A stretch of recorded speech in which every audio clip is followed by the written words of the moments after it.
بسم اللہ الرحمن الرحیم۔ السلام علیکم ورحمۃ اللہ۔ اسلامی واقعات اور روایات کی سیریز میں خوش آمدید۔ وہ کون سی اندھی، لولی، لنگڑی، بہری اور گونگی لڑکی تھی جس کو آپ صلی اللہ علیہ وآلہ وسلم نے معجزہ سے ٹھیک فرمایا؟ یہ مکمل روایت اور واقعہ آپ کو اس ویڈیو میں گوش گزار کرتے ہیں۔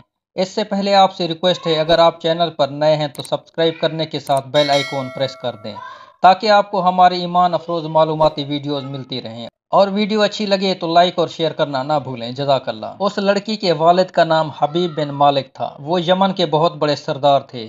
واقعہ کچھ یوں ہے کہ ابو جہل نے پیغام بھیجا کہ حبیب، محمد صلی اللہ علیہ وآلہ وسلم نے فلاں تاریخ کو چاند کے 2 ٹکڑے کرنے ہیں، تم یہاں آ جاؤ۔ چاند کو دیکھنا وہ 2 ٹکڑے ہوتا ہے یا نہیں۔ چنانچہ حبیب بن مالک نے رخت سفر باندھا اور کوہ ابو قیس پر پہنچ گئے، جہاں کفار نے مطالبہ کر دیا تھا کہ آسمانی معجزہ یہاں دکھاؤ یا چاند کو 2 ٹکڑے کرو۔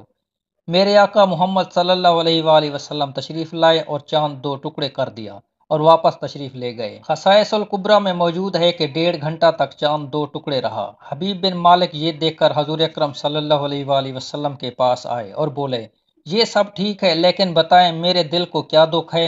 آپ صلی اللہ علیہ وآلہ وسلم نے فرمایا، تیری ایک ہی بیٹی ہے جس کا نام ستیحہ ہے، وہ اندھی، لولی، لنگڑی، بہری اور گونگی ہے۔ تجھے اس کا دکھ اندر ہی سے کھائے جا رہا ہے۔ جاؤ، اللہ تعالیٰ نے اس کو شفا دے دی ہے۔ حبیب یہ سنتے ہی واپس روانہ ہوئے اور دوڑ کر اپنے گھر کی طرف آئے تو ان کی بیٹی ستیحہ نے کلمہ پڑھتے دروازہ کھولا۔ حبیب نے پوچھا، ستیحہ تجھے یہ کلمہ کس نے سکھایا؟